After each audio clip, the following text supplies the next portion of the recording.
नमस्कार. ध्रुव फाउंडेशनच्या ऑनलाईन प्रोग्राममध्ये आपलं सर्वांचं स्वागत आहे. आजच्या भागामध्ये आपण राजकीय आणि घटनात्मक घडामोडींचा पुढचा टप्पा अभ्यासतोय आणि या टप्प्यामध्ये आपण आपले महत्त्वाचे परीक्षेच्या दृष्टिकोनातून महत्त्वाचे असणारे मुद्दे प्रश्न उत्तरांच्या माध्यमामधून समजावून घेतोय. तर लगेच आपण आपल्या विषयाला सुरुवात करूयात. आजचा पहिला प्रश्न पहा कोणता आहे. आजचा पहिला प्रश्न आहे की कोणत्या कलमान्वये सर्वोच्च न्यायालयाने पूर्ण न्याय देण्यासाठी आपल्या असाधारण अधिकारांचा वापर मे 2022 मध्ये केला आणि यानुसार न्यायालयानं माजी पंतप्रधान राजीव गांधी हत्येप्रकरणी AG पेरारीवलन यांची सुटका करण्याचे आदेश दिलेले आहेत. कोणत्या कलमानुसार हे आपल्याला या ठिकाणी विचारण्यात आलेलं आहे. आता या ठिकाणी पाहत झालंय काय. पहिली गोष्ट, सर्वोच्च न्यायालयानं पूर्ण न्याय देण्यासाठी असं म्हटलंय. मग जर पूर्ण न्याय देण्यासाठी सर्वोच्च न्यायालय स्वतःच्या विवेक अधिकारांचा वापर करू शकतं का? स्वतःच्या असाधारण अधिकारांचा वापर करता येतो का? आणि सर्वोच्च न्यायालयाला जर विवेक अधिकाराचा वापर करता येत असेल किंवा स्वतःच्या असाधारण अधिकारांचा वापर करता येत असेल तर तो कोणत्या कलमान्वये करता येतो, तो ते कलम आपल्याला या ठिकाणी विचारलंय. मग त्या अधिकारानुसार सर्वोच्च न्यायालयानं माजी पंतप्रधान राजीव गांधी यांच्या हत्येप्रकरणी AG पेरारीवलन यांची सुटका करण्याचे आदेश दिलेले आहेत. अशा प्रकारे ही घटना आहे. तर आपल्याला विचारलंय कोणत्या कलमान्वये हे सर्वोच्च न्यायालयाने केलाय. तर ऑप्शन पहा, कलम 142, कलम 161, कलम 144, कलम 148. ते या ठिकाणी आपलं उत्तर आहे कलम 142. या कलमानुसार सर्वोच्च न्यायालयाला स्वतःच्या विवेक अधिकारांच्या, स्वतःच्या असाधारण अधिकारांचा वापर करून पूर्ण न्याय देता येतो.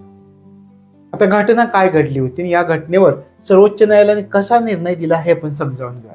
2018ची गोष्ट आहे. हे 2018 मध्ये हे राजीव गांधींच्या हत्येप्रकरणी जे आरोपी आहेत AG पेरारीवलन असे त्यांचं नाव आहे, यांना माफ करण्याचा सल्ला तामिळनाडूच्या मंत्रिमंडळाने राज्यपालांना दिला. काय झालं पहा. हे तामिळनाडूचं मंत्रिमंडळ आपण असं म्हणूयात. मंत्रिमंडळ म्हटल्यानंतर या तामिळनाडूच्या मंत्रिमंडळाने काय दिला, यांना माफ करा असा सल्ला राज्यपालांना दिला. आता सल्ला दिल्यानंतर राज्यपालांनी हा जो सल्ला दिलाय त्याच्याबद्दल अनिच्छा दर्शवली. आणि पण एक गोष्ट अशी होती की मंत्रिमंडळाने राज्यपालांना जो सल्ला दिलाय तो घटनेच्या कलम 161 अंतर्गत बंधनकारक होता. हा सल्ला कलम 161 अंतर्गत बंधनकारक होता. आता माफीच्या याचिकेवर निर्णय घेण्यासाठी राज्यपालांनी मग स्वतःची अनिच्छा दर्शवली, म्हणजे त्याच्यावरती काही निर्णयच दिलेला नव्हता. मग आता पेरारीवलन यांना न्याय प्राप्त व्हावा यासाठी सर्वोच्च न्यायालयाने काय केलंय, या कलम 142 अंतर्गत आपल्या घटनात्मक अधिकारांचा वापर केलेला आहे आणि त्यांच्या सुटका करण्याचे आदेश दिलेले आहे. घटना समजली कशी कशी घडलेली होती. तर सर्वोच्च न्यायालयानं या पेरारीवलन यांची सुटका करण्यासाठी राज्यघटनेच्या या कलम 142चा वापर केला आहे. आणि या 142 मुळे सर्वोच्च न्यायालयाला कोणते अधिकार प्राप्त होतात, तर असाधारण स्वतःचे विवेकाधिकार प्राप्त होत असतात. त्या अधिकारांचा वापर करून सर्वोच्च न्यायालयानं हा आदेश दिला, हे लक्षामध्ये ठेवायचं.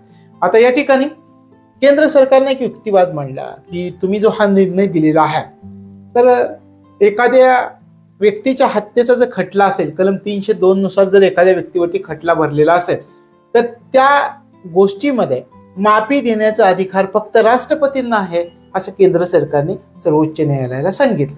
पण सर्वोच्च न्यायालयानं केंद्र सरकारचा हा युक्तिवाद फेटाळून लावला. लक्षात आलं घटना कशी कशी घडली. केंद्र सरकार काय म्हणतात, केंद्र सरकार म्हणतात की कलम 302 अंतर्गत ज्या व्यक्तीवर हत्येचा आरोप आहे अशा व्यक्तीला त्याच्या शिक्षेमधून सूट देण्याचा अधिकार फक्त राष्ट्रपतींना आहे. हा युक्तिवाद सर्वोच्च न्यायालयात केंद्र सरकारनं मांडला. पण मग सर्वोच्च न्यायालयानं हा युक्तिवाद फेटाळून लावला. सर्वोच्च न्यायालयाने युक्तिवाद फेटाळून लावला आणि काय म्हटलं की सर्वोच्च न्यायालयाने म्हटलं की जर असं तुम्ही केलं की फक्त अधिकार राष्ट्रपतींना आहे, तर आतापर्यंत कलम 161 अंतर्गत कलम 161 अंतर्गत राज्यपालांनी आतापर्यंत जे निर्णय दिलेले आहेत ते निर्णय सगळे रद्द बातील ठरतील आणि एक विलक्षण परिस्थिती देशामध्ये निर्माण होऊ शकतो. त्याच्यामुळं या सर्वोच्च न्यायालयाने केंद्र सरकारचा युक्तिवाद फेटाळून लावलेला आहे. लक्षात आलं? अनुच्छेद 142 नुसार मग अनुच्छेद 142 काय आहे तर या अनुच्छेद 142 नुसार सर्वोच्च न्यायालयाला स्वतःचे विवेकाधिकार प्रदान झालेले आहेत. लक्षामध्ये घ्या कलम 142. आता कलम 142 चा वापर न्यायालय केव्हा करू शकतं हे पण आपल्यासाठी महत्वाचं आहे. आता या ठिकाणी सर्वोच्च न्यायालय ज्यावेळी आपल्या अधिकारांचा वापर करतं आणि जर त्याच्यासमोर काही खटले प्रलंबित असतील, वादात असतील आणि अशा प्रकारच्या प्रलंबित खटल्यांना पूर्ण न्याय देण्याकरता सर्वोच्च न्यायालय या कलम 142 चा वापर करतात. म्हणजे केव्हा वापर करतं हे पण आपल्याला लक्षामध्ये आलं की जर सर्वोच्च न्यायालयासमोर प्रलंबित असेल एखादा वाद, कोणताही वाद जर सर्वोच्च न्यायालयासमोर प्रलंबित असेल किंवा एखाद्या प्रकरणामध्ये पूर्ण न्याय देण्यासाठी या कलम 142 चा वापर सर्वोच्च न्यायालयामार्फत केला जातो. आता कलम 142 चा वापर आतापर्यंत न्यायालयाने केव्हा केव्हा केला याचा जर तुम्ही विचार केला तर समाजामधील काही वेगवेगळे वंचित घटक असतील आणि त्यांना जर न्याय मिळत नसेल तर त्या वंचित घटकांना संपूर्ण न्याय देण्यासाठी सुद्धा या कलम 142 चा वापर सर्वोच्च न्यायालयाने आतापर्यंत केलेला आहे. उदाहरणार्थ पर्यावरणाचे रक्षण करण्यासाठी सर्वोच्च न्यायालय बऱ्याचदा या कलम 142 चा सुद्धा वापर करतात. म्हणजे थोडक्यात कलम 142 चा जो वापर केला जातो सर्वोच्च न्यायालयामार्फत त्याला आपण न्यायिक सक्रियता असं म्हणतो. लक्षात आलं? न्यायिक सक्रियता. आता या ठिकाणी आणखी एक प्रश्न तुमच्यासाठी थोडासा अवघड पण तुम्हाला आता हा सोपा वाटेल. कसा? न्यायिक सक्रियता सर्वोच्च न्यायालयाला कोणत्या कलमाने प्राप्त होते? न्यायिक सक्रियता सर्वोच्च न्यायालयाला कोणत्या कलमाने प्राप्त होते? कलम 142 अन्वये. ज्युडिशियल ऍक्टिव्हिजम असं याला म्हटलं जातं. तर अशा प्रकारे कलम 142 चं महत्व आहे. आपण या ठिकाणी सर्वोच्च न्यायालयाने उल्लेख केलेला होता. काय उल्लेख केलेला होता की ज्यावेळी केंद्र सरकारने युक्तिवाद मांडला की बाबा हा कलम 302 नुसार जर कोणावर हत्येचा आरोप असेल तर त्या आरोपातून सूट देण्याचा अधिकार फक्त राष्ट्रपतींनाच आहे. त्यावेळी मग सर्वोच्च न्यायालयाने सांगितलं नाही हे चुकीचं आहे, कारण कलम 161 जर तुम्ही असं म्हटला फक्त राष्ट्रपतींनाच आहे तर राज्यपालांना कलम 61 मुळे जे अधिकार प्राप्त झालेले आहेत ते अधिकार आतापर्यंत त्यांनी दिलेले निर्णय रद्द बातील ठरतील. त्यांनी दिलेल्या आतापर्यंत माफी अवैध ठरतील आणि त्याच्यामुळे देशामध्ये एक विलक्षण परिस्थिती निर्माण होऊ शकते. अशा प्रकारे सर्वोच्च न्यायालयाने सांगितलं. मग हे कलम 61 ऍक्च्युली आहे काय हे पण आपल्याला माहिती असणं गरजेचं आहे. कलम 61 नुसार राज्यपालांना कोणते अधिकार प्राप्त होतात हे आपल्याला माहिती असणं गरजेचं आहे. तर राज्याच्या राज्यपालाला त्याचे जे कार्यकारी अधिकार असतात त्या कार्यकारी अधिकारांच्या बाबतीमध्ये काही अधिकार या कलम 161 नुसार प्राप्त होत असतात. म्हणजे कोणत्याही कायद्याविरुद्ध केलेल्या कोणत्याही अपराधाबद्दल जर एखाद्या व्यक्तीला दोषी ठरवलेलं असेल तर अशा कोणत्याही व्यक्तीला त्याने केलेल्या गुन्ह्याबद्दल त्याला माफ करण्याचा अधिकार, त्याला देण्यात आलेल्या शिक्षेस तहकूब करण्याचा अधिकार, त्याला दिलेल्या शिक्षेस स्थगिती देण्याचा अधिकार, त्याला दिलेल्या शिक्षेत सूट देण्याचा अधिकार जर कोणत्या कलमान्वये राज्यपालांना प्राप्त होत असेल तर ते आहे कलम 161. म्हणजे शिक्षेचा आदेश निलंबित करण्याचा, त्या आदेशामध्ये सूट देण्याचा, तो आदेश सौम्य करण्याचा अधिकार राज्यपालांना कोणत्या कलमानुसार असेल तर ते कलम आहे कलम 161. लक्षात आले घटना काय आहे हे घटना व्यवस्थित लक्षात ठेवायची. म्हणजे आता याच्यावर कोणताही प्रश्न आला तर आपल्याला तो सहजपणे सोडवता येणार आहे. आता याच्यानंतर आपण पुढच्या प्रश्नाकडे जाऊयात. अलीकडेच सरकारनं पुरातत्व विषयक केंद्रीय सल्लागार समितीचं पुनर्गठन केलेलं आहे. केंद्रीय सल्लागार मंडळाचं पुनर्गठन केलेलं आहे. पहिलं विधान, या मंडळामध्ये भारत सरकारनं त्यांच्या वैयक्तिक क्षमतेनुसार नामनिर्देशित केलेल्या 5 व्यक्ती आणि ASI चे माजी महासंचालक यांचा समावेश असेल अशा प्रकारची तरतूद केलेली आहे. हे लक्षामध्ये ठेवायचं. आता या ठिकाणी सगळ्यात महत्त्वाच्या काही गोष्टी आहेत. ASI म्हणजे काय आपल्याला भारतीय पुरातत्व सर्वेक्षण खातं आहे, त्याला आपण ASI असं म्हणतो. तर अशा प्रकारे ही दोन विधान आहेत. पण अशा प्रकारची घटना आपल्या देशामध्ये घडलेली आहे, हे लक्षामध्ये ठेवायचं आहे. सरकारनं काय केलंय तर पुरातत्व विषयक केंद्रीय सल्लागार मंडळ जे आहे त्या मंडळाचं पुनर्गठन केलेलं आहे. केंद्रीय सल्लागार पुरातत्व विषयक केंद्रीय सल्लागार मंडळाचं पुनर्गठन केलंय. दुसऱ्या विधानामध्ये आपल्याला सांगितलंय की आता या मंडळामध्ये भारत सरकारनं त्यांच्या वैयक्तिक क्षमतेनुसार कसे सदस्य असणार आहेत पहा, नामनिर्देशित, हे लक्षात ठेवा.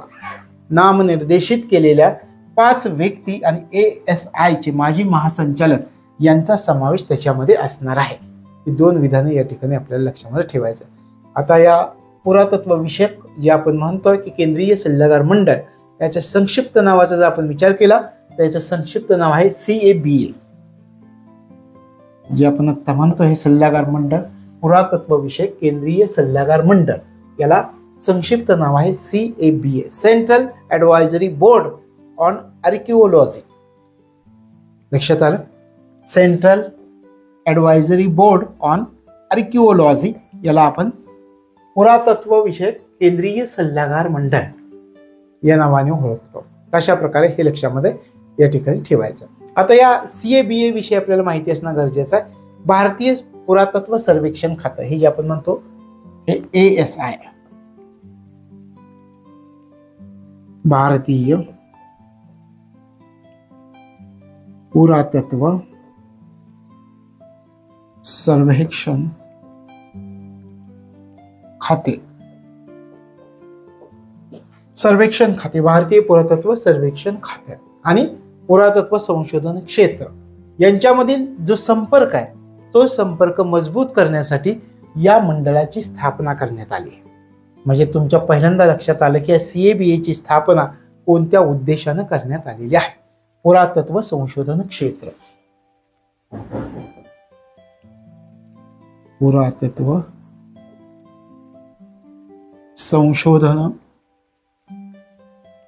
पुरातत्व संशोधन क्षेत्र पहा, भारतीय पुरातत्व सर्वेक्षण खातं आणि पुरातत्व संशोधन क्षेत्र या दोन्हींमधील संपर्क मजबूत करण्यासाठी या CABA ची म्हणजे पुरातत्व विषयक केंद्रीय सल्लागार मंडळाची स्थापना करण्यात आलेली आहे. या मंडळाच्या बैठकीचा जर विचार केला तर वर्षातून एक वेळा बैठक होते. या मंडळाची वर्षातून एक वेळा बैठक होते. अशा प्रकारे त्याची रचना आहे. कार्य काय आहे?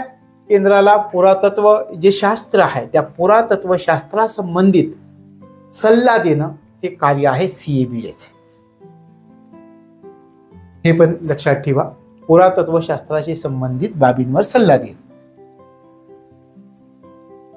पुरातत्व संबंधित बाबींवर सल्ला देणे हे कार्य आहे CABA चं. लक्षात आलं? अशा प्रकारे भारतीय पुरातत्व सर्वेक्षण खातं, पुरातत्व संशोधन क्षेत्र यांच्यामधील संपर्क मजबूत करण्यासाठी पुरातत्व विषयक केंद्रीय सल्लागार मंडळाची स्थापना करण्यात आलेली आहे. आणि याचं आपण पाहिलं की वर्षातून एक वेळा बैठक होते. त्याच्यानंतर याचं कार्य काय आहे तर पुरातत्व संबंधित बाबींवर सल्ला देणं सरकारला हे याचं काम आहे. सरकारला म्हणजे केंद्र सरकारला. आता त्याच्यामध्ये पहा पुनर्गठन केलंय, आपण म्हणतोय काय पुनर्गठन केलंय CABA चं तर नामनिर्देशित केलेल्या 5 व्यक्ती त्याच्यामध्ये असणार आहेत. ASI archaeological survey of India चे माजी महासंचालक यांचा याच्यामध्ये समावेश असणार आहे. तर ही दोन विधानं आपल्याला जाता जाता लक्षात ठेवायची. दोन्ही विधानं बरोबर आहेत. तिसरा ऑप्शन असणार आहे. पुढचा आपण प्रश्न घेऊयात. अलीकडेच आंतरराज्य परिषदेची, आता या ठिकाणी आपल्याला काय विचारले, आंतरराज्य परिषदेचं काय केलंय तर पुनर्रचना करण्यात आलेली आहे. आणि या परिषदेची स्थापना कोणत्या आयोगाच्या शिफारशीनुसार करण्यात आली होती. आता आंतरराज्य परिषदेची, ज्याला आपण संक्षिप्त नाव ISC या ठिकाणी आपल्याला दिलंय. ISC म्हणजे काय? इंटरस्टेट काउन्सिल असं त्याला म्हटलं जातं. तर आंतरराज्य परिषद असं आपण म्हणतो, याची पुनर्रचना झाली आहे. ISC ची काय झाली? पुनर्रचना झालेली आहे. ISC पुनर्रचना झालेली आहे. आता ठीक आहे, पुनर्रचना झाली, पण आपल्याला थोडंसं वेगळं विचारलंय की या परिषदेची स्थापना कोणत्या आयोगाच्या शिफारशीनुसार करण्यात आलेली होती. म्हणजे आंतरराज्य परिषदेची स्थापना कोणत्या आयोगाच्या शिफारशीनुसार करण्यात आलेली होती. त्या आयोगाचं नाव आहे सरकारिया आयोग. सरकारिया आयोग, त्या आयोगाचं नाव आहे सरकारिया आयोग. सरकारिया आयोग हे नाव आहे. अशा प्रकारे आंतरराज्य परिषद. आता थोडासा आंतरराज्य परिषदेबद्दल विचार करा. उद्देश काय आहे? केंद्र आणि राज्य यांच्या संबंधांचं मूल्यांकन करणं. केंद्र व राज्य यांच्या संबंधांचं मूल्यांकन हे कार्य आहे या आंतरराज्य परिषदेचं. मूल्यांकन, केंद्र व राज्य यांच्या संबंधांचं मूल्यांकन. स्थापना कधी झाली या ISC ची? 1988 मध्ये याची स्थापना झाली. 1988. तर भारतीय राज्यघटनेच्या कलम 263 नुसार याची स्थापना झाली. ही स्थापना कलम 263 नुसार स्थापना झालेली आहे. कलम 263 नुसार याची स्थापना झालेली आहे, लक्षामध्ये ठेवायचं आहे. अशा प्रकारे आंतरराज्य परिषद ही शिफारशी करत असतात केंद्र आणि राज्य यांच्या संबंधांच्या मूल्यांकनाविषयी. अधिकार कोणते असतात? तर केंद्र आणि राज्य या दोन्हींच्या मध्ये जे काही समान विषय आहेत त्या समान विषयांची चौकशी करणे आणि त्याच्यावरती चर्चा करणे आणि दोन्हींच्या संबंधांचं मूल्यांकन करणे. परिषदेची बैठक वर्षामधून किती वेळा होते हे पण लक्षात ठेवा. ही जी परिषद भरते वर्षातून 3 वेळा बैठक होते. वर्षातून 3 वेळा बैठक होते. या परिषदेला स्थायी समिती सुद्धा असते. स्थायी समिती या एवढी आपल्याला रचना लक्षात घ्यायला नको, फक्त वर्षावर माहिती आपण पाहूयात. स्थायी समिती असते, फक्त एवढं लक्षामध्ये ठेवा. आंतरराज्य परिषद पुनर्रचना आपण म्हणतोय. याच्यामध्ये कोण कोण असतं पहा. अध्यक्ष कोण असतात याचे? अध्यक्षांचा जर आपण विचार केला तर अध्यक्ष आपल्या देशाचे पंतप्रधान असतात. पंतप्रधान हे अध्यक्ष असतात. पंतप्रधान हे अध्यक्ष असतात. याच्यामध्ये कोण कोण समावेश आहे पहा. केंद्र राज्य आपण म्हणतो आंतरराज्य परिषद म्हणजे सर्व राज्यांच्या मुख्यमंत्र्यांचा याच्यामध्ये समावेश असतो. सर्व राज्यांचे मुख्यमंत्री आणि 6 केंद्रीय मंत्री सदस्य म्हणून समाविष्ट असतात. 6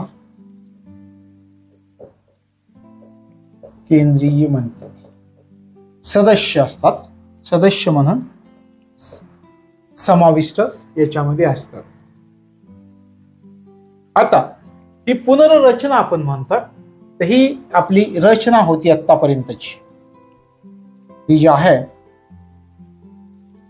ही रचना होती आतापर्यंतची. पंतप्रधान, अध्यक्ष, सर्व राज्यांचे मुख्यमंत्री, 6 केंद्रीय मंत्री, त्याच्यामध्ये सदस्य असं आपण म्हणत होतो आतापर्यंत. आता याच्यामध्ये पुनर्रचना घडून आली. काय पुनर्रचना घडून आलेली? आपण आतापर्यंत म्हणत होतो की 6 केंद्रीय मंत्री असतील तर 10 केंद्रीय मंत्री त्या ठिकाणी आता असणार आहेत. 6च्या जागी 10 केंद्रीय मंत्री. रचनेमध्ये पुनर्रचना कशी झाली आहे पहा. 10 केंद्रीय मंत्री असणार आहेत. ही पुनर्रचना झालेली आहे आणि अशा प्रकारे या आंतरराज्य परिषदेच्या स्थायी समितीची पुनर्रचना या ठिकाणी करण्यात आलेली आहे. ते लक्षामध्ये ठेवायचं. स्थायी समितीचे अध्यक्ष कोण असतात हे जर आपल्याला विचारलं तर केंद्रीय गृहमंत्री.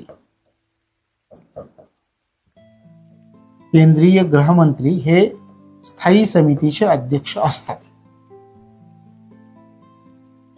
कशा प्रकारे रचना असते आणि स्थायी समितीच्या सदस्यांचा जर विचार केला तर त्याच्यामध्ये एक गोष्ट आपल्याला लक्षामध्ये ठेवावी लागणार आहे की आंतरराज्य परिषदेच्या स्थायी समितीचे सदस्य कोण आहेत. स्थायी समितीच्या सदस्याचा विचार केला तर काही राज्यांचा आपल्याला विचार करावा लागतो. त्याच्यामध्ये आंध्र प्रदेश आहे, आसाम आहे, बिहार, गुजरात, महाराष्ट्र, ओडिशा, पंजाब आणि उत्तर प्रदेशचे मुख्यमंत्री हे आंतरराज्य परिषदेच्या स्थायी समितीचे सदस्य आहेत. एवढ्या डिटेलमध्ये आपल्याला राज्यसेवेच्या किंवा इतर मुख्य परीक्षांमध्ये कंबाईनचे प्रश्न विचारतील, पण या ठिकाणी लक्षात ठेवायचं आपण जे अभ्यास करंट अफेअर्सचा भाग, तर त्याच्यामध्ये फक्त एवढं लक्षात ठेवा की स्थायी समितीचे अध्यक्ष केंद्रीय गृहमंत्री असतात, हे लक्षामध्ये ठेवायचं आहे. अशा प्रकारे रचना असते. यानंतरचा प्रश्न आपण अभ्यासूयात. वाराणसीमधील काशी विश्वनाथ मंदिराच्या बाजूला असलेल्या कोणत्या मशिदीवरून पुन्हा वाद सुरू झालेला आहे? आता ही घटना खरं तर आपल्याला विचारलं जाणार नाहीये, पण आपल्याला माहिती असणं गरजेचं आहे की कोणत्या मशिदीवरून वाद निर्माण झालाय वाराणसीमध्ये. तर त्या मशिदीचं नाव फक्त लक्षात ठेवा, ज्ञानवापी मशीद असं त्याचं नाव आहे. ज्ञानवापी मशीद, ज्ञानवापी मशीद असं त्या मशिदीचं नाव आहे, हे लक्षामध्ये ठेवायचं. तर याच्या संबंधी जो कायदा आहे, कुठला कायदा, तर उपासना स्थळ आणि पूजा या संबंधीचा असणारा कायदा, तो कायदा आहे 1991 सालचा. कायदा 1991 सालचा आहे. उपासना आणि पूजा स्थळ या संबंधीचा कायदा आपल्या देशामध्ये 1991चा आहे. काय प्रकरण आहे, तर वाराणसीमध्ये काशी विश्वनाथ मंदिराच्या बाजूला ही मशीद आहे, ज्ञानवापी मशीद. आता ही मशीद होती का अगोदर तिथं मंदिर होतं, मग ती मंदिर पाडलं, त्या ठिकाणी मशीद बनवली, अशा प्रकारचा वाद निर्माण झालाय. तर कोणत्या मशिदीवरनं वाद निर्माण झाला एवढंच थोडंसं लक्षात राहू द्या. ज्ञानव्यापी मशीद असं त्याचं नाव आहे. पुढचा प्रश्न पाहूया. माणिक सहा यांनी 15 मे 2022 रोजी त्रिपुराचे नवे मुख्यमंत्री म्हणून शपथ घेतली.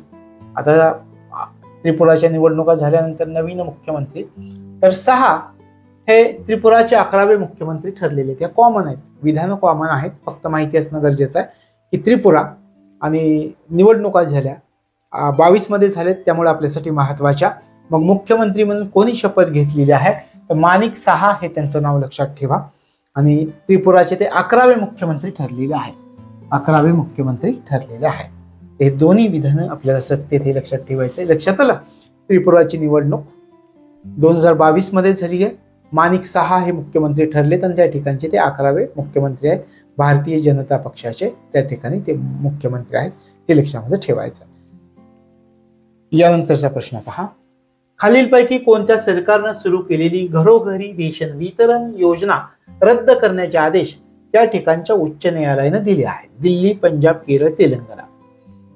आता ही खरा वाद काय आहे की केंद्र सरकारची योजना आहे आणि ही योजना एक सरकार काय करत आहे की लोकांच्या घरोघरी नेऊन देत आहे. त्याच्यामुळे प्रश्न असा निर्माण झालाय, लोकांना काय जो आणून देईल तो आपला. मग या ठिकाणी घटना अशी घडलेली की दिल्ली सरकार घरोघरी रेशन पोहोचवण्यासाठी सर्वोच्च न्यायालयाने आदेश दिलाय. उच्च न्यायालयाने त्या ठिकाणच्या ते ठिकाण आहे पहा, दिल्ली, पंजाब, केरळ, तेलंगणा. ऑप्शन दिल्ली हे अरविंद केजरीवाल सरकार आहे. जिथं केजरीवाल असतील तिथं वाद हा आपल्या देशामध्ये निर्माणच होतो नेहमी. मग घटना काय आहे की केंद्र सरकारकडून अन्नधान्य दिलं जातं. अन्नधान्य कोण देतं? केंद्र सरकार. केंद्र सरकारकडून अन्नधान्य दिलं जातं. मग हे अन्नधान्य कोणाकडे येत होतं आतापर्यंत? तर डीलरकडे येत होतं. जे काय त्याचे डीलर असतात त्यांच्याकडे अन्नधान्य दिलं जात होतं. मग या सरकारनं काय केलं, दिल्ली सरकारनं, दिल्ली या सरकारनं हे अन्नधान्य म्हणले डीलरकडे कशाला द्यायचं, आपणच जर घरोघरी पोहोचवलं तर ही मतं आपल्यालाच मिळतील. प्रत्येकाची खरोखर तर ही योजना चांगली आहे, कारण घरोघरी जर जाऊन पोहोचत असेल तर लोकांचे वेळ वाचतो आणि शिवाय लोकांना हे रांगेमध्ये जे उभं राहावं लागतं तर तोही त्रास वाचतो त्यांचा. तर ही योजना खरं तर चांगली होती, पण त्या ठिकाणी प्रश्न असा निर्माण झाला की केंद्र सरकारनं त्याच्यावरती आक्षेप घेतला. मग सर्व त्या ठिकाणच्या दिल्ली उच्च न्यायालयाने या ठिकाणी निर्णय दिला की बाबा ही योजना केंद्र सरकारची आहे. ही योजना जर तुमची असती स्वतःची राज्य सरकारची तर तुम्ही घरोघरी अन्नधान्य देण्यास आमचा कोणताही आक्षेप नाहीये. आणि जर तुम्हाला खरोखरच असं घरोघरी जाऊन जर अन्नधान्याचं वाटप करायचं तर तुम्ही स्वतःची तुमची स्वतंत्र योजना आखा, तुम्ही तुमचे पैसे घालवा आणि मग ती योजना राबवा. दुसऱ्याच्या योजना कशाला राबवताय असं उच्च न्यायालयाने यांना सांगितलं. आणि मग या निर्णयाला आता उच्च न्यायालयाने ही योजना रद्द करण्याचे आदेश दिलेले आहे. लक्षात आलं? दिल्ली सरकारला. पुढचा प्रश्न पहा. दिल्लीचे नवे नायब राज्यपाल म्हणून खालीलपैकी कोणाची नियुक्ती करण्यात आलेली आहे? ऑप्शन आपल्याला दिलेले आहेत. विनय कुमार सक्सेना, अनिल बैजल, तेजेंद्र खन्ना, नजीब जंग. कोण आहेत नवे राज्यपाल? आपल्यासाठी महत्वाचा आहे. तर विनय कुमार सक्सेना हे नवीन राज्यपाल, नायब राज्यपाल आहेत या दिल्लीचे, हे लक्षामध्ये ठेवायचं. तशा प्रकारे विनय कुमार सक्सेना यांची दिल्लीचे नवे नायब राज्यपाल म्हणून निवड झालेली आहे, हे या ठिकाणी लक्षामध्ये ठेवायचं आहे. आणि हे विनय कुमार सक्सेना यांचा जर विचार केला तर या ठिकाणी दिल्लीचे नायब राज्यपाल अशी नियुक्ती होण्यापूर्वी ते कोणत्या ठिकाणी होते? खादी आणि ग्रामोद्योग आयोगाचे अध्यक्ष होते. अगोदर काय होते का? खादी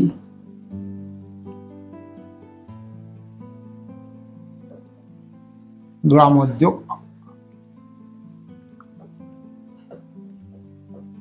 अध्यक्ष. खादी आणि ग्रामोद्योग आयोगाचे ते अध्यक्ष होते. आता त्यांची दिल्लीचे नायब राज्यपाल म्हणून निवड झाली. कोण? विनय कुमार सक्सेना हे नाव आपल्याला या ठिकाणी लक्षामध्ये ठेवायचं. यानंतरचा प्रश्न पहा. जम्मू काश्मीर मधील फुटीरतावादी नेता कोण? यासिन मलिकला दिल्ली कोर्टाने जन्मठेपेची शिक्षा सुनावली आहे. यासिन मलिक हा जम्मू काश्मीर मधील कोणत्या गटाचा अध्यक्ष होता? आता हा यासिन मलिक नाव लक्षात ठेवा. जम्मू काश्मीर मधला फुटीरतावादी नेता होता आणि या मलिकला मे 2022 मध्ये दिल्ली कोर्टाने जन्मठेपेची शिक्षा दिली. त्यांनी त्याचे आरोप स्वतःवरचे मान्य केलेले आहेत. त्याच्यानंतर दिल्ली हायकोर्टाने त्याला जन्मठेपेची शिक्षा दिली. आणि हा जम्मू काश्मीर मधील कोणत्या गटाचा अध्यक्ष होता हे आपल्याला विचारलं. तर Jammu Kashmir liberation front, JKLF. Jammu Kashmir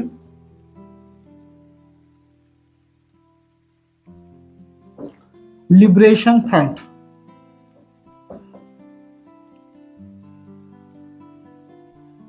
Jammu Kashmir liberation front JKLF या गटाचा तो अध्यक्ष होता.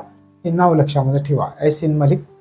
आता याच्यामध्ये आपण जर विचार केला तर यासिन मलिकला कोणत्या कायद्याअंतर्गत जन्मठेप झालेली आहे हे आपल्यासाठी महत्वाचं आहे. आणखी थोडासा विचार करा की जन्मठेप झाली, आपल्याला थोडंसं विचारलं कोणत्या कायद्या अंतर्गत याला जन्मठेप झालेली आहे. ते कायदे आहेत IPC आणि UAPA हे या कायद्या अंतर्गत याला जी जन्मठेप झाली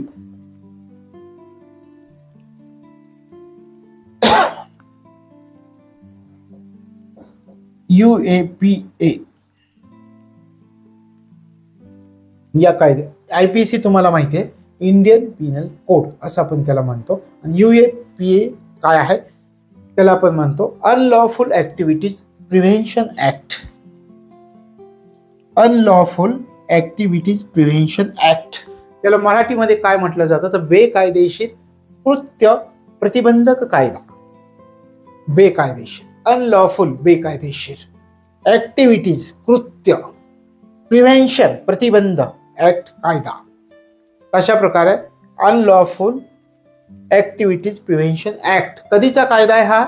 UAPA 1967 चा कायदा आहे,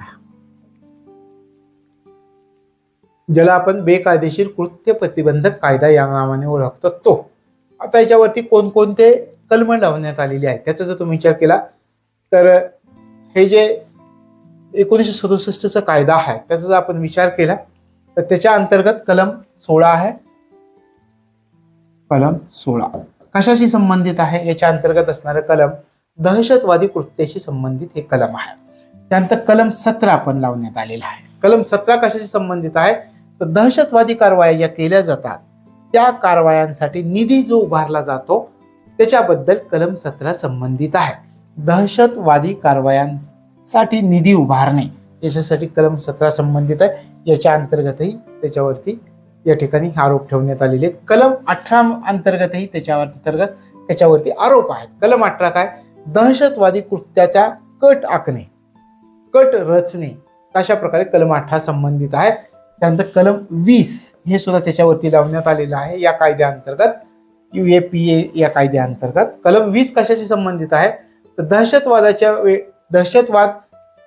एखाद्या दहशतवादी संघटनेचा सदस्य असणे, एखादी दहशतवादी टोळी किंवा एखाद्या दहशतवादी संघटनेचा सदस्य असणे याच्याशी संबंधित कलम 20 आहे. हे आहे UAPA कायद्यातील त्याच्यावरती लावलेली कलम. लक्षात आली? 16, 17, 18, 20. 16 मी तुम्हाला सांगितलं दहशतवादी कृत्याशी संबंधित आहे.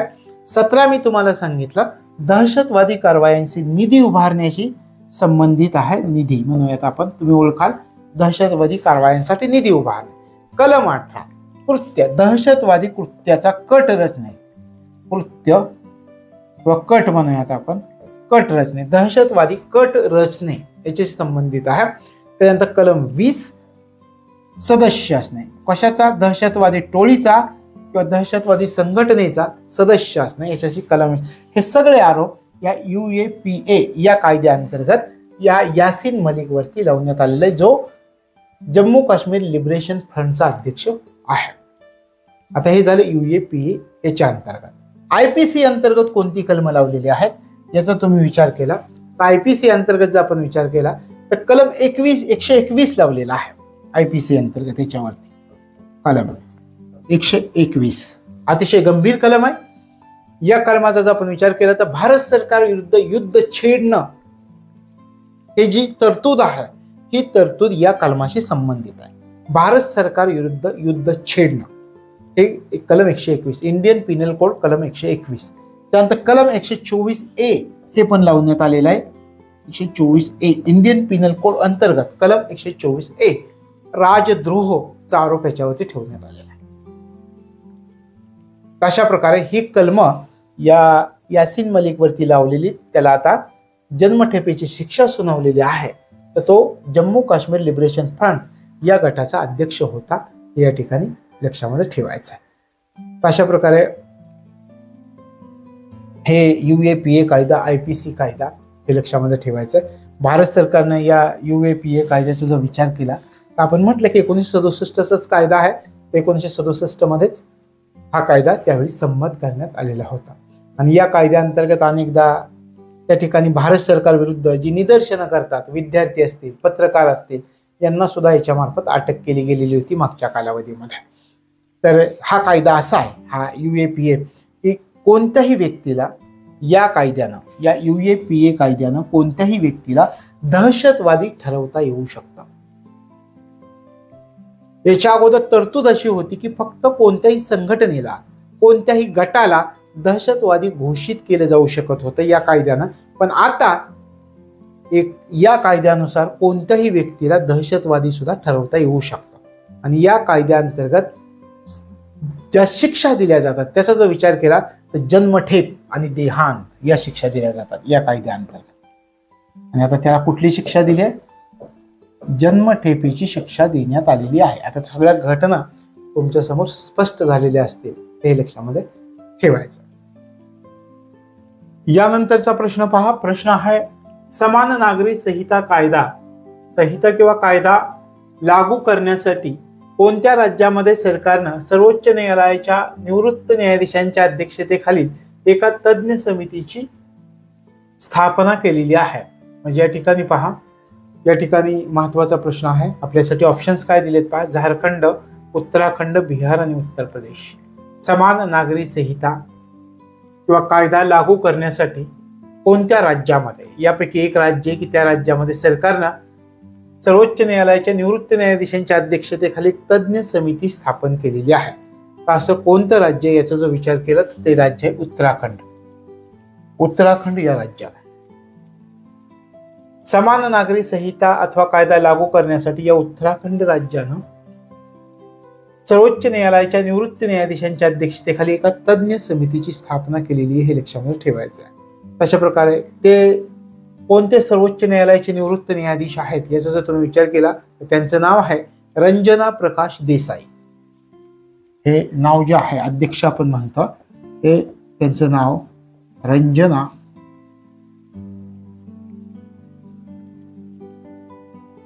रंजना प्रकाश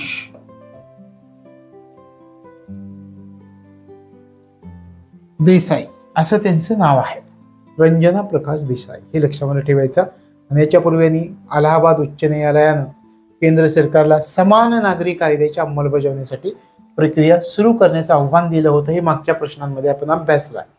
पण आता एक असं राज्य आहे की त्या राज्यानं काय केलेलं आहे, तर सर्वोच्च न्यायालयाच्या निवृत्त न्यायाधीशांच्या अध्यक्षतेखाली एक तज्ज्ञ समिती नेमली. कशासाठी? समान नागरी संहिता कायदा लागू करता यावा यासाठी. आपल्याला महत्वाचा प्रश्न आहे.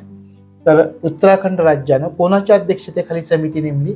रंजना प्रकाश देसाई. याच्यापूर्वी आपण एका प्रश्नाचा अभ्यास केला होता. त्याच्यामध्ये आपण म्हटलं होतं की अलाहाबाद उच्च न्यायालय आहे आणि त्या अलाहाबाद उच्च न्यायालयानं केंद्र सरकारला समान नागरी कायद्याची अंमलबजावणी सुरू करावी यासाठी आव्हान दिलेलं होतं, आव्हान केलेलं होतं. मग आपल्याला तोही प्रश्न जाता जाता लक्षात ठेवा, किंवा मागचे प्रश्न तुम्ही अभ्यासले असतील तर तुमच्या लक्षात आले असेल लगेच की कोणत्या न्यायालयानं, कोणत्या राज्याच्या किंवा कोणत्या न्यायालयानं, उच्च न्यायालयानं केंद्र सरकारला समान नागरी कायद्याच्या अंमलबजावणीसाठी प्रक्रिया सुरू करण्याचं आवाहन केलेलं होतं. ते होतं अलाहाबाद उच्च न्यायालय. तोही प्रश्न याच्याबरोबर लक्षात ठेवा. म्हणजे या दोन्हीतला कुठलाही आला तर कुठल्या ना कोणत्या परीक्षेत हे विचारण्याची शक्यता आहे, हे लक्षात ठेवा. तर अशा प्रकारे याच्या अगोदर अलाहाबाद उच्च न्यायालयाने आवाहन केलंय केंद्र सरकारला की तुम्ही समान नागरी संहिता कायदा ही प्रक्रिया सुरू करा, असं आवाहन केलेलं होतं अलाहाबाद उच्च न्यायालयानं. आणि आता या ठिकाणी एक राज्य आहे उत्तराखंड नावाचं, की त्या राज्यानं समान नागरी कायदा लागू करण्यासाठी सर्वोच्च न्यायालयाच्या निवृत्त न्यायाधीशांच्या अध्यक्षतेखाली एक समिती नेमलेली आहे. आणि ते निवृत्त न्यायाधीश कोण आहेत? रंजना प्रकाश देसाई आहेत. हे लक्षामध्ये ठेवायचं. यानंतरचा प्रश्न पहा. समान नागरी कायदा असणारे देशामधील एकमेव राज्य कोणते आहे? आता हा महत्वाचा प्रश्न आहे, त्याच्याशी संबंधित लगेच. समान नागरी कायदा असणारे देशातील एकमेव राज्य कोणतं माहिती आहे तुम्हाला? पहा, गुजरात, पंजाब, गोवा, केरळ यातलं एक राज्य असं आहे की त्या राज्यामध्ये समान नागरी कायदा आहे. त्या राज्याचं नाव आहे गोवा. हे लक्षात ठेवायचं. गोवा या राज्यामध्ये समान नागरी कायदा आहे. ते देशातील एकमेव राज्य आहे आपल्या. तर या ठिकाणी गोवा या राज्यामध्ये ज्या नियमांचं पालन केलं जातं ते आहे पोर्तुगीज नागरी संहिता 1867.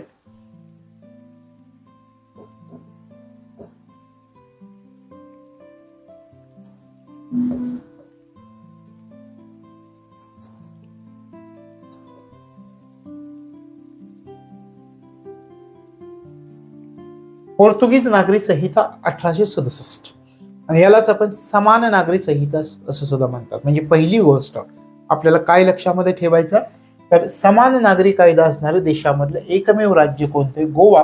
पण गोव्यामध्ये पोर्तुगीज नागरी संहिता 1867चं पालन केलं जातं आणि यालाच आपण समान नागरी संहिता असं म्हटलं जातं. अशा प्रकारे हे लक्षामध्ये ठेवायचं. पोर्तुगीज राजवटीपासून गोवा मुक्त झाला. मुक्त झाल्यानंतर गोवा, दमण, दीव प्रशासन कायदा जो आहे तो आहे 1962चा. पोर्तुगीजांकडून मुक्त झाल्यानंतरचा हा कायदा गोवा, दमण, दीव आणि प्रशासन कायदा असं याला म्हटलं जातं. तो 1962चा कायदा आहे आणि या कायद्याच्या कलम 5(1) द्वारे हा जो कायदा आहे, या कायद्याच्या कलम 5(1) द्वारे आपण जे आता म्हणतोय समान नागरी कायदा अस्तित्वात आहे. या ठिकाणी कोणत्या कलमान्वये? गोव्यामध्ये कोणत्या कलमान्वये समान नागरी कायदा अस्तित्वात आहे? कलम 5(1) अन्वये. कॉन्सेप्ट क्लिअर झाली की आपल्या देशामध्ये सुद्धा असं एक राज्य आहे तिथे समान नागरी कायदा अस्तित्वामध्ये आहे. ते आहे गोवा. पोर्तुगीज नागरी संहिता 1867 त्या ठिकाणी पालन केलं जातं. आपण म्हणतो यालाच आपण नागरी संहिता म्हणतो.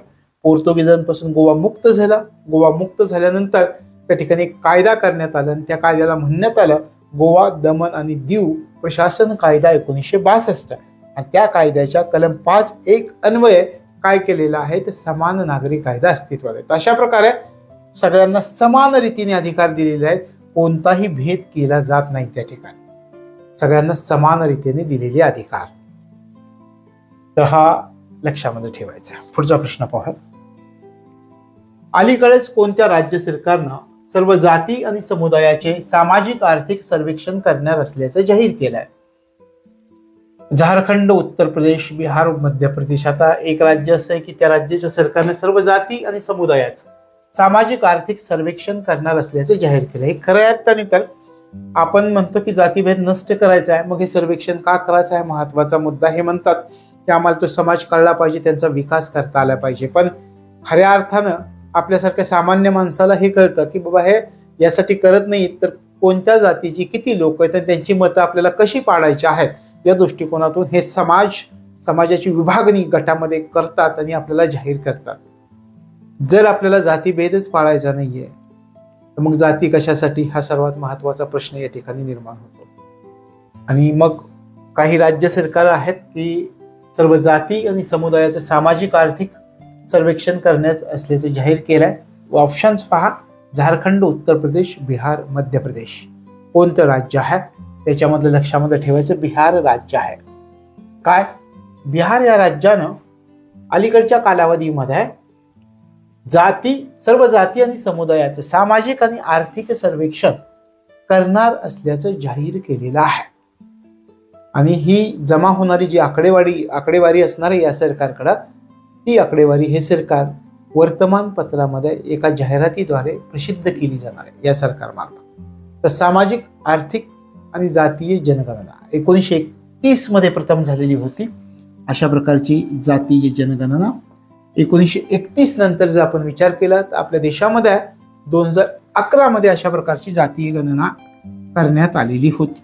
2011 सुरुवातीला 1931 नंतर 2011 मध्ये संपूर्ण भारतामध्ये सामाजिक, आर्थिक आणि जातीय जनगणना करण्यात आलेली होती. यालाच आपण SECC या संक्षिप्त नावाने ओळखतो. SECC या संक्षिप्त नावाने म्हणजे काय, साहजिकच आहे, सामाजिक, आर्थिक, socio economic and caste census, SECC या नावाने ओळखतो. लक्षात आलं. 1931 ला या अगोदर सर्वात प्रथम झाली. आता अलीकडच्या कालावधीमध्ये 2011 मध्ये झालेली आहे. उद्देश काय आहे, ग्रामीण आणि शहरी भागामधील जे कुटुंब राहतात त्या प्रत्येक भारतीय कुटुंबाची आर्थिक स्थिती समजावून घ्यायची यांना, म्हणून त्यांनी म्हटले आर्थिक आणि सामाजिक जनगणना. तशा प्रकारे ही जनगणना या राज्य सरकार लक्षात ठेवायचे. बिहार राज्य सरकारनं सर्व जाती आणि समुदायाचं सामाजिक आणि आर्थिक सर्वेक्षण करणार असल्याचं जाहीर केलेलं आहे, हे लक्षात ठेवायचं.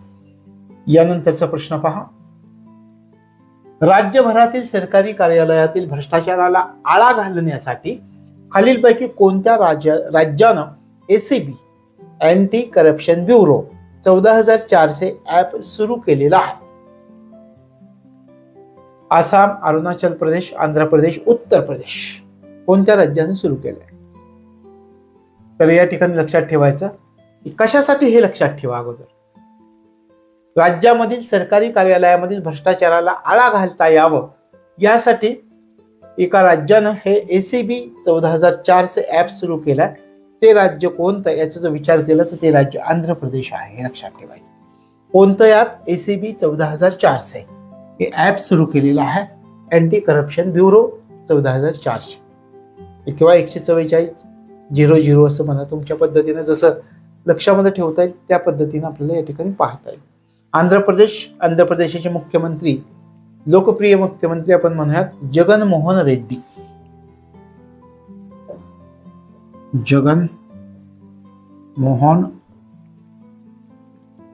जगनमोहन रेड्डी हे लोकप्रिय त्या ठिकाणचे मुख्यमंत्री आणि यांच्या हस्ते हे ऍप सुरू केलंय.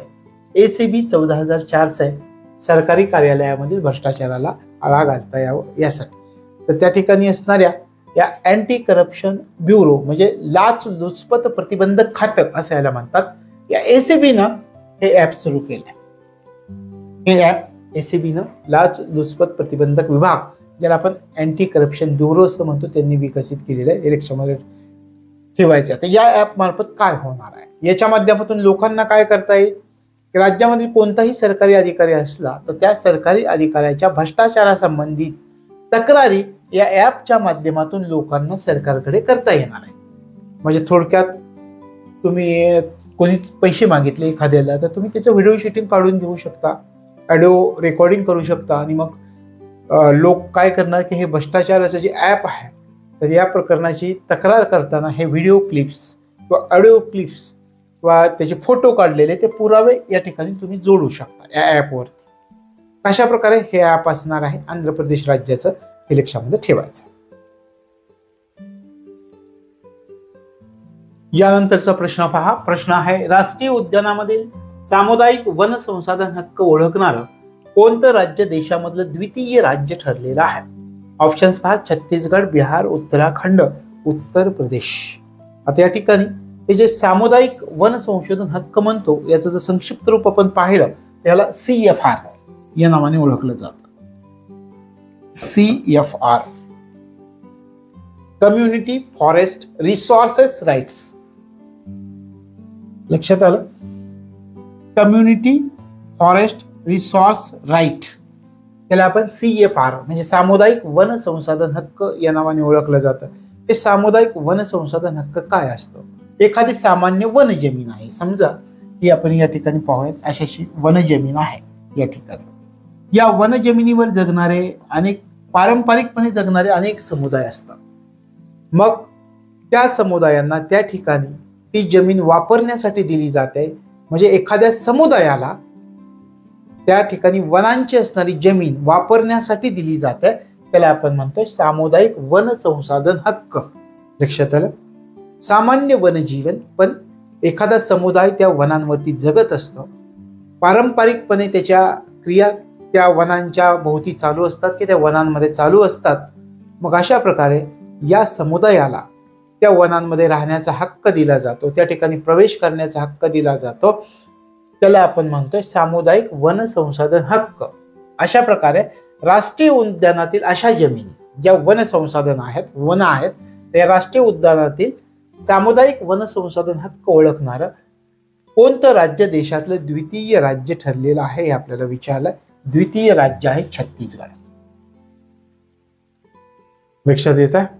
छत्तीसगड आहे राष्ट्रीय उद्यानातील सामुदायिक वन संसाधन हक्क ओळखणारं छत्तीसगड हे राज्य देशातलं द्वितीय राज्य ठरलेलं आहे, हे लक्षामध्ये ठेवायचं.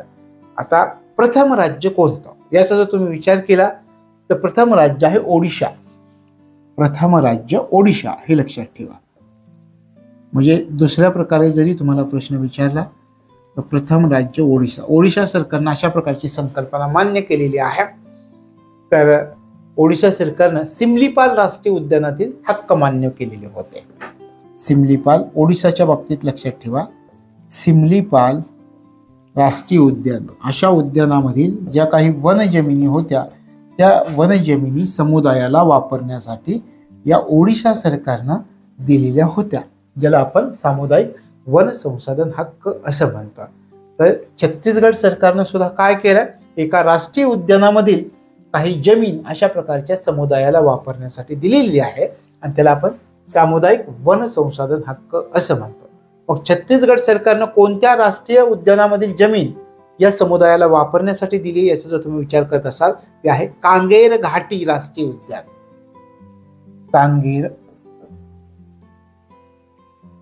कांगेर घाटी राष्ट्रीय उद्यान. हे उद्यानाचं नाव पण विचारतील, लक्षात ठेवायचं. कांगेर घाटी राष्ट्रीय उद्यान. लक्षात आली घटना काय आहे? छत्तीसगड सरकारने कांगेर घाटी राष्ट्रीय उद्यानातील वन जमीन एका समुदायाला वापरण्यासाठी दिलेली आहे. अशा प्रकारचे ते दुसरं राज्य ठरले, यालाच आपण सामुदायिक वन संसाधन हक्क असं म्हणतो. त्याच्या अगोदर प्रथम राज्य ओडिशा आहे. ओडिशा सरकारने सुद्धा ही संकल्पना मान्य केली सामुदायिक वन संसाधन हक्काची आणि त्याच्यामध्ये सिमलीपाल राष्ट्रीय उद्यानामध्ये एका समुदायाला अशा प्रकारे वन जमीन वापरण्याचा हक्क त्या ठिकाणी ओडिशा सरकारनं 2016 मध्ये याच्या अगोदर दिलेला होता. तो प्रथम होता, लक्षात ठेवायचं. अशा प्रकारे हा प्रश्न आहे. प्रश्न तुमच्या लक्षामध्ये आलेला असेल. आता आपण पुढच्या प्रश्नाकडे जाऊयात. यानंतरचा प्रश्न पहा. प्रश्न काय आहे? उत्तराखंडचे मुख्यमंत्री आणि भाजपचे नेते पुष्कर सिंह धामी यांनी पोटनिवडणूक कोणत्या मतदारसंघामधून लढलेली होती? आता या ठिकाणी हे आपल्यासाठी महत्वाचं आहे. उत्तराखंडचे मुख्यमंत्री आहेत. तर जी घटना घडलेली होती त्यानुसार विधानसभेमध्ये यांचा पक्ष, भारतीय जनता पार्टीचा पक्ष, मोठ्या प्रमाणामध्ये संख्याबळासह निवडून आला. पण त्या ठिकाणी मुख्यमंत्री पदाचे उमेदवार असणारे हे पुष्कर सिंह धामी हे मात्र पराभूत झालेले होते. म्हणजे ते पराभूत झाले तो खातिमा मतदारसंघ. मग आता त्यांना मुख्यमंत्री झाल्यानंतर कोणत्या तरी मतदारसंघामधून निवडून येणं गरजेचं होतं. मग त्यांनी ज्या मतदारसंघामधून निवडणूक लढली आणि जिंकून आले तो मतदारसंघ आहे चंपावत मतदारसंघ. चंपावत मतदारसंघ या मतदारसंघामधून ते निवडून आलेले आहेत. अशा प्रकारे हा मतदारसंघ आपल्यासाठी महत्वाचा आहे. 55,000 मतांनी त्या ठिकाणी त्यांनी विजय नोंदवलेला होता. आणि आपण म्हटल्याप्रमाणे हे का, तर त्यांना का निवडून यावं लागलं, तर त्यासाठी आपल्याला राज्यघटनेतील एका कलमाचा उल्लेख करावा लागतो. तो कलम आहे कलम 164.4.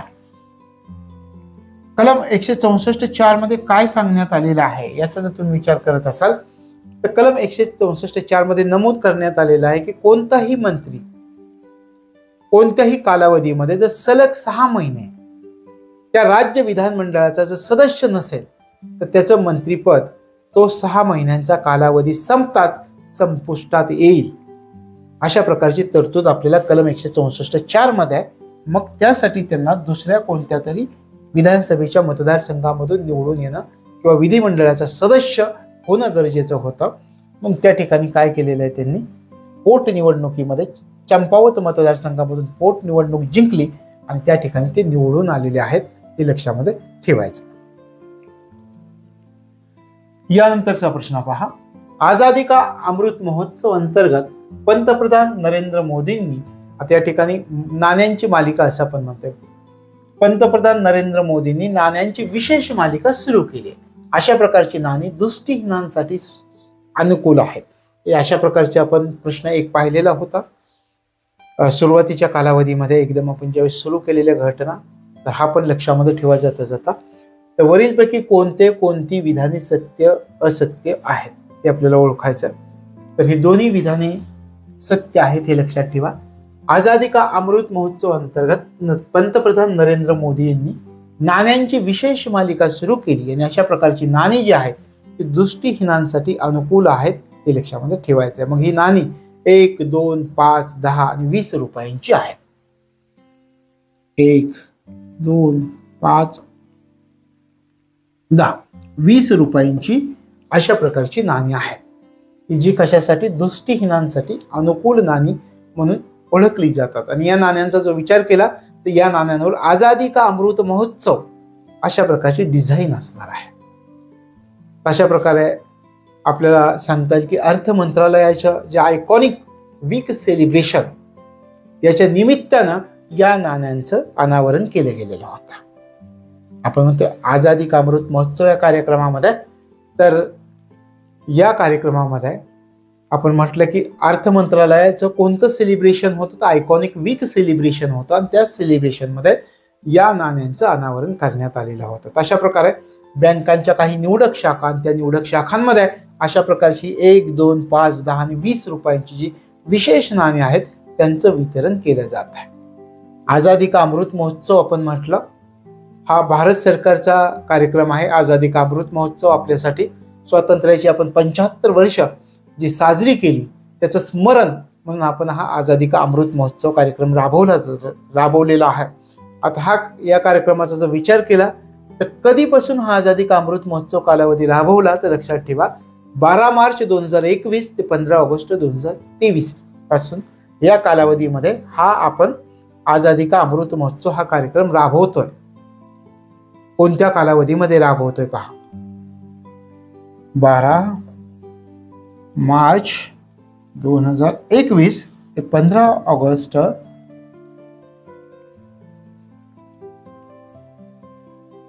2023 या कालावधीमध्ये आपण हा कार्यक्रम राबवतोय. 12 मार्च 2021 ते 15 ऑगस्ट 2023 या कालावधीमध्ये. अशा प्रकारे ही नाणी त्या ठिकाणी वितरित करण्यात आलेली आहेत. तर ही नाणी दृष्टिहीनांसाठी अनुकूल आहेत. मालिका सुरू केली या नाण्यांची, निवडक शाखांमध्ये आहेत बँकांच्या निवडक शाखांमध्ये या नाण्यांचं विशेष वितरण केलं गेलेलं आहे, हे लक्षामध्ये ठेवायचं. यानंतरचा प्रश्न पहा. लोकप्रतिनिधी कायदा 1951 च्या कलम 33(7) नुसार आता या ठिकाणी पहा, एक उमेदवार जास्तीत जास्त 2 मतदारसंघामधून निवडणूक लढवू शकतो, हे पहिलं विधान आहे. म्हणजे लोकप्रतिनिधी कायदा 1951चं कलम कोणतंही ते पण लक्षात ठेवा, कलम 33(7) नुसार काय आहे? कलम 33(7) नुसार एक उमेदवार जास्तीत जास्त 2 मतदारसंघामधून निवडणूक लढवू शकतो. आपण पाहतो की एक उमेदवार 2 ठिकाणी उभा असतो. हा जो नियम आहे त्या नियमाचा विचार केला तर तो कलम 33(7) संबंधित तो नियम आहे. म्हणजे पहिलं विधान या ठिकाणी बरोबर आहे. दुसरं विधान पहा. जून 2022 मध्ये मुख्य निवडणूक आयुक्तांनी कायदा आणि न्याय मंत्रालयाला उमेदवारांच्या जागा लढवण्यावर मर्यादा घालण्याची शिफारस केली. हो, तर हे 2022 मधली लक्षात ठेवा घटना की 2022 मध्ये कोणी मुख्य निवडणूक आयुक्तांनी काय केलं? कायदा आणि न्याय मंत्रालयाला उमेदवारांच्या जागा लढवण्यावर मर्यादा घालण्याची शिफारस केलेली आहे. हे दोन्ही विधानं सत्य आहेत, हे लक्षामध्ये ठेवायचं. अशा प्रकारे आपल्याला सांगता येईल की या दोन्ही विधानं लक्षात ठेवायची की सध्या काय शिफारस केलेली आहे. 1996 पर्यंत जर आपण विचार केला तर 1996 पर्यंत 2 पेक्षा अधिक मतदारसंघामधून लढण्याची परवानगी होती. 1996चा जर तुम्ही विचार केला तर याच्या अगोदर म्हणजे 1996 पर्यंत म्हणूयात 2 पेक्षा अधिक मतदारसंघामधून सुद्धा लढता येत होतं. त्याच्यानंतर या कायद्यामध्ये 2 मतदारसंघाची मर्यादा निश्चित करण्यात आली. म्हणजे 1996 मध्ये जी सुधारणा झाली, याच्यामध्ये सुधारणा झाली, 1996 मध्ये सुधारणा झाली. त्याच्यानुसार मग हे कायदा केलेला होता की 2 जागांवरून एखाद्या उमेदवाराला लढता येईल, अशा प्रकारचा कायदा 1996 मध्ये करण्यात आला. त्याला आपण सुधारणा कायदा असं म्हणतो. त्याच्यानंतर आपण जर विचार केला 1996 ला कायदा करण्यात आला. हा कायदा का करण्यात आला? तर सुरुवातीच्या कालावधीमध्ये जे लोकप्रिय राजनेते होते ते काय करायचे, तर एकापेक्षा जास्त जागांवरून लढायचे. मग त्यासाठी हा कायदा 1996 मध्ये करण्यात आलेला होता. मग निवडणूक आयोगानं काही शिफारशी केलेल्या आहेत. आपण म्हटलं की कलम 33(7) मध्ये निवडणूक लढवू शकत होता. तर निवडणूक आयुक्तांनी सांगितले की हे जे जागा लढवत आहेत त्याच्यावरती मर्यादा घालण्याची गरज आहे. म्हणजे काय होईल, जेणेकरून एका उमेदवाराला फक्त एकाच जागेवर लढता येईल. अशा प्रकारे मर्यादा घालण्याची शिफारस आपल्या राज्याच्या मुख्य निवडणूक आयुक्तांनी केलेली, हे लक्षामध्ये ठेवायचं.